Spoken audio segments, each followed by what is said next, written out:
Assalamualaikum warahmatullahi wabarakatuh. Perkenalkan, nama saya Rosari Rosadis Gala dengan NIM B1D1 22105 dari Prodi D4 Teknologi Laboratorium Kesehatan. Di video ini saya akan menjelaskan tentang salah satu pelanggaran hak asasi manusia yang pernah terjadi di Indonesia. Salah satunya tentang peristiwa Talang Sari 1989, di mana peristiwa ini merupakan salah satu pelanggaran hak asasi manusia terberat yang pernah terjadi pada tanggal 7 Februari 1989 di Dusun Talang Sari 3, Desa Raja Basa Lama, Kecamatan Wajepara, Kabupaten Lampung Timur. Peristiwa ini merupakan dampak dari penerapan asas tunggal Pancasila di masa Orde Baru. Aturan ini termanifestasi dalam Undang-Undang Nomor 3 Tahun 1985 tentang Partai Politik dan Golongan Karya, serta Undang-Undang Nomor 8 Tahun 1985 tentang Organisasi Kemasyarakatan. Komnas HAM membentuk tim pemantauan tentang pelanggaran hak asasi manusia pada tragedi Talang Sari dan mencatat bahwa pada tragedi tersebut menelan sekitar 130 orang yang terbunuh, 77 orang dipindahkan secara paksa, 53 orang dirampas haknya secara sewenang-wenang, dan 46 orang lainnya disiksa. Latar belakang terjadinya peristiwa ini berawal dari menguatnya doktrin pemerintah Soeharto tentang adanya kasus tunggal Pancasila untuk menunjukkan komitmennya. Soeharto menyebut prinsip tersebut dengan Eka Prasetya Pancakarsa dengan program pedoman penghayatan dan pengamalan Pancasila. Program keempat menyasar kelompok Islamis yang saat itu memiliki sikap kritis terhadap pemerintahan Orde Baru. Aturan tersebut memancing reaksi kelompok Islam di Indonesia termasuk yang terjadi di tragedi Tanjung Priok pada tahun 1984, Barisan Jubah Putih di Aceh, dan kelompok Warsidi di Lampung. Peristiwa ini juga tak lepas dari peran seorang tokoh yang bernama Warsidi.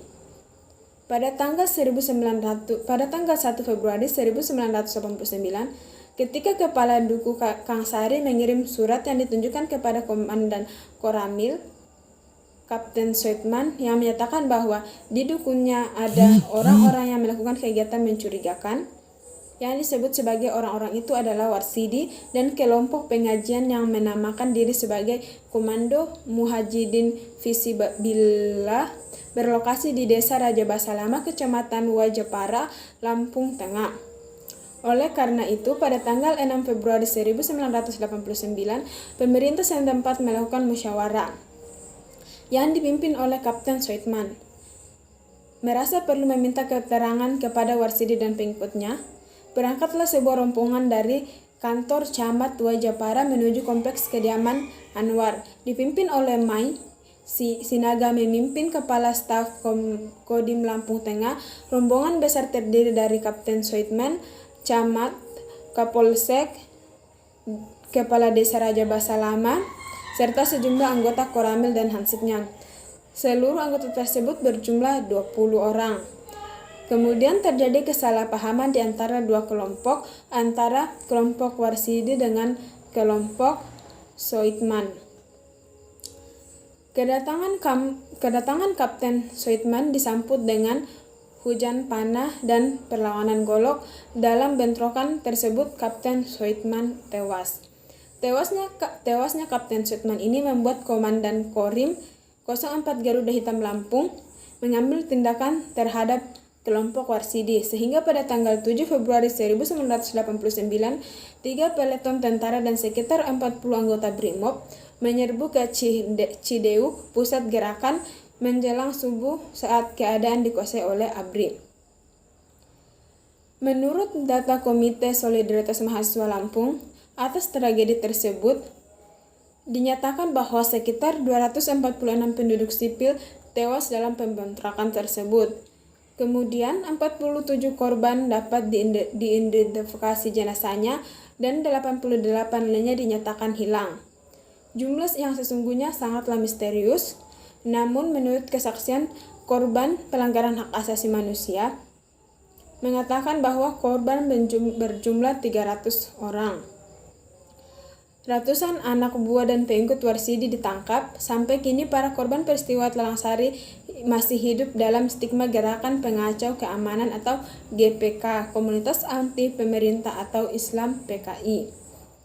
Kemudian pada tahun 2001, korban pelanggaran hak asasi manusia Talang Sari mendesak Komisi Nasional Hak Asasi Manusia untuk membentuk KPP HAM.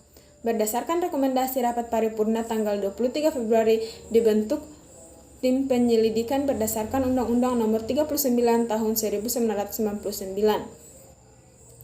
Banyak kendala dalam penyelidikan kasus karena fokus para korban kebanyakan yang terpecah belah karena sebagian ada yang melakukan islah dengan hidropiroyo sejak tahun 1999. Mantan jamaah Warsidi yang melakukan islah tersebut menghalangi warga lain yang ingin mencari keadilan lewat pengungkapan kebenaran dan pengadilan hak asasi manusia. Selain itu, di Talang Sari juga mulai ada pengajian yang digelar oleh Hendro Priyono yang penceramahannya selalu menyuarakan larangan untuk mengungkap kasus Talang Sari 1989. Setelah Komnas HAM mengeluarkan laporan penyelidikan, kasus tersebut diserahkan ke Kejaksaan Agung. Bersamaan dengan kasus pelanggaran hak asasi HAM berat lainnya seperti kasus 1965, 1966, penembakan misterius pada tahun 1982 sampai 1985, dan penghilangan orang secara paksa pada tahun 1997 sampai 1998, kerusuhan Mei pada tahun 1998, pelanggaran HAM Trisakti, Semanggi I dan Semanggi II, serta peristiwa Wasior dan Wamena 2003. Namun Kejaksaan Agung menolak semua berkas tersebut karena dianggap kurang bukti formil dan material.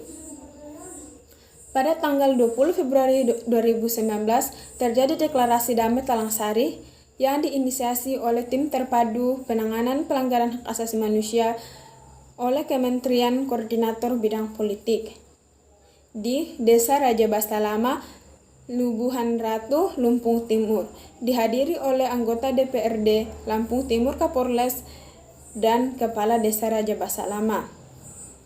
Deklarasi yang tak melibatkan korban sama sekali tersebut mendapat penolakan dari korban dan masyarakat sipil karena poin yang disebut dalam deklarasi damai berupa pembangunan fasilitas umum adalah hak warga serta pada umumnya bukan merupakan kompensasi khusus pada orang yang benar-benar menjadi korban. Korban yang terhimpun dalam perkumpulan keluarga korban peristiwa pembantaian Talang Sari di Lampung didampingi oleh Kontras dan Amnesty International Indonesia melaporkan perihal deklarasi tersebut kepada Ombudsman Republik Indonesia. Pada tanggal 13 Desember 2019, Ombudsman mengumumkan bahwa deklarasi damai Talang Sari dinyatakan maladministrasi. Dengan adanya pernyataan tersebut, maka korban Talang Sari masih harus berjuang memperoleh haknya atas keadilan dan kebenaran negara. Baik, sekian video penjelasan dari saya tentang kasus pelanggaran hak asasi manusia tragedi Talang Sari 1989 di Indonesia. Sekian dan terima kasih.